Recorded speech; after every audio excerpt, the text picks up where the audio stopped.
Hey y'all, I'm just going to get started on our assignment talking about OCD, obsessive compulsive disorders.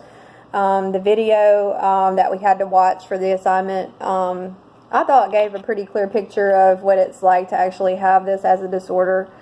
That it is a disorder and not just something that you're wanting to be particular about things with.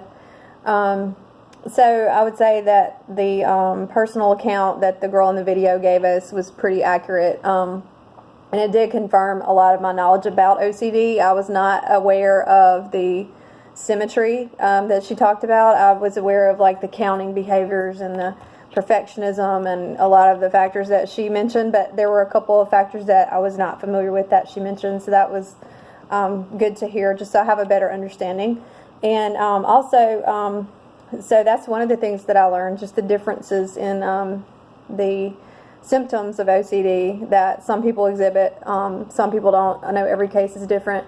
What are the biological, psychological, and social variables that I would pay attention to if I had a client with OCD?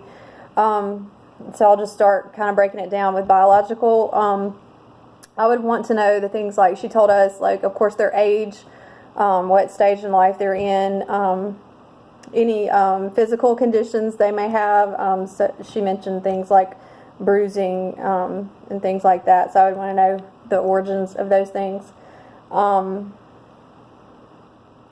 Psychological, I would say, like for her, she had a need for balance, and if she hurt her left arm, then her right arm, she had to repeatedly, like multiple times, inflict harm on herself.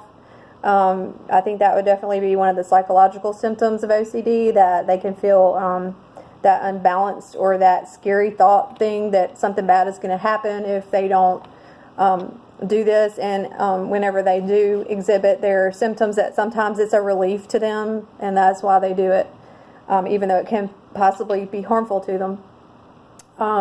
So like I said, for example, that was some of her symptoms. So psychologically, I would want to know what behaviors or obsessions are they displaying, what kind of behaviors are they exhibiting, how often are these behaviors, are they triggered by anything, are they counting things obsessively, things like that. What are the symptoms of the OCD, and would cognitive behavioral therapy that she mentioned, I would want to know, would that help with their symptoms, or would medications be necessary to control their symptoms, or maybe a combination of both? And I would want to know those things so that I could put them into a treatment plan so that I could effectively target that as an intervention and effectively treat the obsessive compulsive disorder. I think that definitely taking into consideration people's symptoms and where they're at in the process helps to develop an effective treatment plan. And I think it's important to involve the patient in that plan. So the social factors that I would want to know about is the patient isolating? Are they social? Are they having any problems with like becoming withdrawn? Are they socializing with others? Are they in groups? Are they, they have siblings? How are they interacting with their siblings? Their family dynamics. Are they in a single parent household? Is it a traditional two-parent household or non-traditional?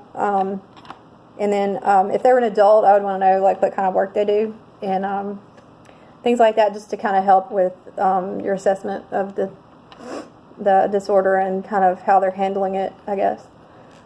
So I hope I've answered everything correctly, and the video was very educational. I liked how she mentioned that it feels like you're underwater.